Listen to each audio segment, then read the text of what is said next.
The flop. Wow, action guaranteed. Pantling is praying that Steve lumps it in.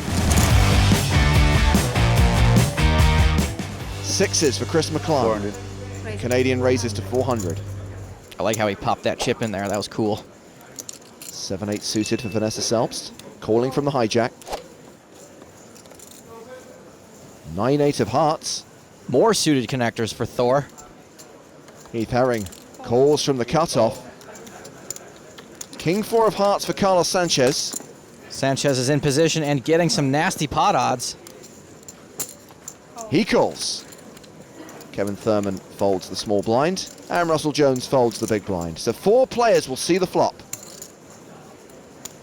10, 9, 6. What a flop! A straight flush draw for Vanessa Selbst and a set of sixes for Chris McClung. This flop is so much action, it should star Jason Statham.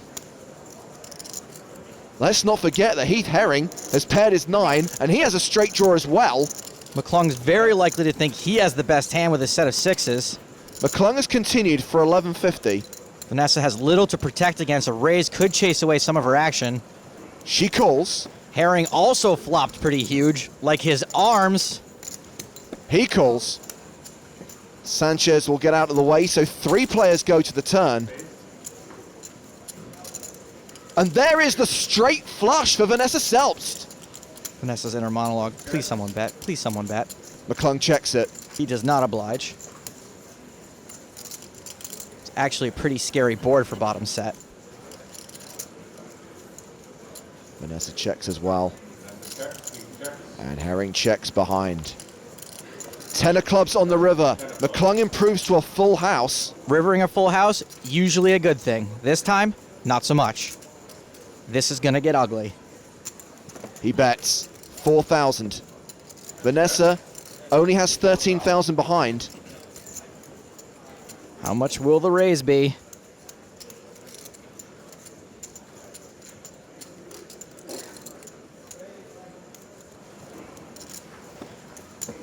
I'm all in. She moves all in. Herring folds. Decision on McClung. It is bottom full house. Maybe he gets away. I call. No, he calls. Call.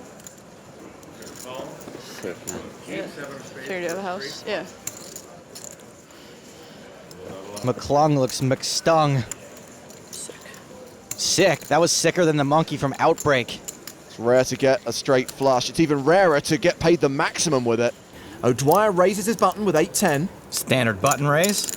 Pantling has King 5 suited in the big blind. Suited king is a very easy defend and will be good at showdown often enough. Pantling calls. All about the post-flop play, heads up. Well, let's see the flop. Wow, action guaranteed. Trips for O'Dwyer. The second nut flush draw for Pantling. Pantling checks. I think Steve has got to bet here to try to build a pot. There are lots of bad turn cards, not just for Steve, but ones that could be bad for Andrew too, and therefore kill his action. O'Dwyer does continue for 300,000. Pantling obviously can't fold a draw this huge. He calls. The turn card. It's a spade! It's the flush for Pantling. Check. He checks again. Unfortunately for Steve, he cannot slow down here because a flush is just so unlikely. Worst part is, if Pantling decides to raise a bet here, I don't think Steve can fold. This is a spade to dig Andrew Pantling out of his hole and possibly a grave for Steve O'Dwyer. 600,000 is the bet on the turn. Does Andrew go for the raise now?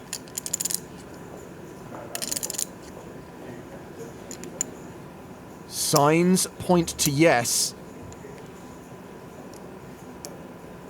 That is 1.425 million. Like I said, I don't think Steve can fold. He's beating a lot of other eights. He's beating all semi-bluffs, and when he's up against a flush, like now, he's got equity to boat up. Still, he is behind. How much do you have left in green? Can you cut those out? Pantling has 3.5 million behind. The only question is, does Steve call and reevaluate or just go for the gusto here? Guess the good news for him either way is he can't go broke. Pantling is praying that Steve lumps it in. I'm all in. O'Dwyer shoves! And Pantling calls. Slow down, please, gentlemen. Is that a flush? It is a flush. And Pantling will double up unless there is a Jack 10, 8 or 4 on the river. 10 outs for O'Dwyer, which would see him win the title, but there's a 77% chance that Pantling doubles up and we play on. It's an 8 on the river! It's quads for O'Dwyer that see him triumph here in Monaco and win the EPT 9 Grand Final main event! He raises, makes it 45,000. Speaking of heaters, this is the one guy at the table running hotter than JC. This kid makes more hands than a mannequin factory. Dan Smith has King Jack off, calls from the cutoff. Speaking of, have you ever seen Mannequin 2 on the move? It's really underrated. You may be the only person on the planet who's seen that movie. Tobias Reinkemeier has Jack 9 suited in the big blind. It's a decent hand, and he's getting ridiculous pot odds, He calls as well. even though we know he's dominated by Dan. Three-way to the flop. And Tobias Reinkemeier flops a full house. Dan Smith flops trips. Nothing for Alvarado, the original raiser. Action's been checked to Smith. He bets 85K. Dan Smith has made another huge hand. This time it's not the biggest, though. Reinkemeier calls. After betting a call, not much shot JC sticks around here. He folds. Heads up to the turn. Which is a 6. JC's so lucky he folded on the flop. Reinkemeier checks again. Smith bets again. 181,000. Sick cooler developing here. Reinkemeier calls. Both players are playing this like they absolutely know they have the best hand, and most of the time they'd both be right. As for right now, Dan is in deep doo-doo. The river's a king. Smith now has a better full house. OMG, this kid spikes more than a lie detector on Capitol Hill. Reinkemeier checks, hoping to induce some kind of bluff from Smith. This is not a bluff. This is a value bet. 384,000, and it's bound to get paid off. It may even get raised. This is a slam dunk value raise situation. There are only two hands on the planet that are beating you, Kings and King Jack. King Jack is the more believable of the two if it weren't for the fact that it would have to be the case Jack. Hold on. Reinkemeier shoves. The double check, Call. Dan Smith calls, and we lose the German from the tournament. like the refrigerators at the Center for Disease Control, this is just a sick cooler. Good hand. No kidding. Tobias, it's okay if you want to scream. All right, good luck. Yeah. Kornuth has just called in the small blind. Ramos checks his option. King 5 of hearts is his hand. You know he's good at poker because he's got like every colored Yankee hat. Well, he's flop top pair. I approve of the pre-flop check. I approve of the wardrobe. And blind on blind, we like this even though our kicker is pants. Kornuth has checked. Ramos is betting 45,000.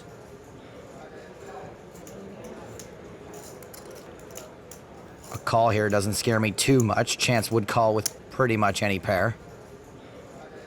He does call. We go to the turn, which is the Queen of Hearts. Ramos now has a heart draw to go with top pair. And looks like Kornuth is going to lead here. Yeah, that's a little weird. Into a pot of 174,000, he bets 97,000. We can't just fold, though. We've got top pair. And that was THO, by the way, though. We can't fold, though. That's how the kids say it. Ramos calls. The river is a third queen.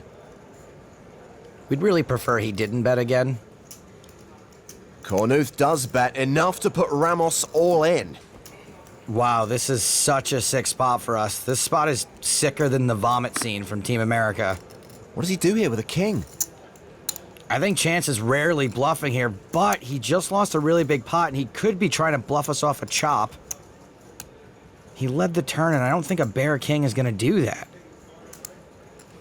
You can't blame us for calling, but I think I like a fold.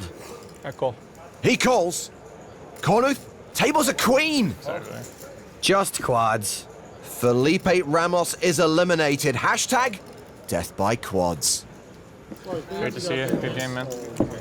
Hashtag sorry, not sorry. 10-7 suited. He's flopped well with this one, Joe. Oh, yeah. 240.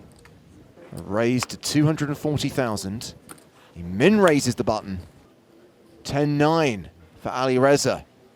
He has Vogelsang dominated. 16 2 million you have. Yeah. So Ali Reza defends, and the two short stacks at the table go to the flop. By our calculations, Ali Reza has Christoph covered just. 15 bigs behind for Fatehi, 14 bigs behind for Vogelsang. The flop is 8-7-6 with 2 diamonds. 7-2-2. Every time. Can't ask for more action than this one. The straight for Fatehi, the straight flush draw for Vogelsang. Plus, of course, he has a pair of sevens. Like Vogelsang's shot clock is ticking. He continues. 210,000. Do you reckon it all goes in on the flop, Lex? I mean, I would assume so. You could obviously always play the nut straight a little slower, but there's still a draw out there, you know, and that kind of makes people a little bit more uneasy. And not just because it could hit the draw, but what if the turn is the 5 of diamonds or the 4 of diamonds? You might lose action against an overpair with the nut straight. 480. There's the check raise from Ali Reza. 480,000. You can see that doesn't leave him a ton of chips behind. In this situation, your fold button is just grayed out. Not an option. Yeah, there's just no way. Vogelsang calls the raise, and this hand going to the turn. Neither player has a pot-sized bet behind. The turn card is the 9 of diamonds. It's the straight flush. No way. All in. Ali Reza shoves, drawing stone dead. Vogelsang calls with the nuts. Ali Reza cannot believe it. فلاش داره. منم استریتم رو فلاپ. Flops the nuts straight. Nice hand. And Vogelsang turns the straight flush. Brutal. And that من استریتم رو فلاپ خودمم. is the end of Ali Reza Fatehi. Doesn't matter what More comes on the flush. river. Well, I think, I don't know, Good game. it's probably about the same. Wait, more? Is that more straight It's a flush long that just one. happened? He's just improved to a 6-card straight flush. Thanks. Good game. And Ali Reza Fatehi is eliminated in 3rd place. Wow, he takes it like a champ. Thanks for watching this video. Make sure to subscribe for more awesome poker content. And check out this video. The YouTube algorithm seems confident you'll like it.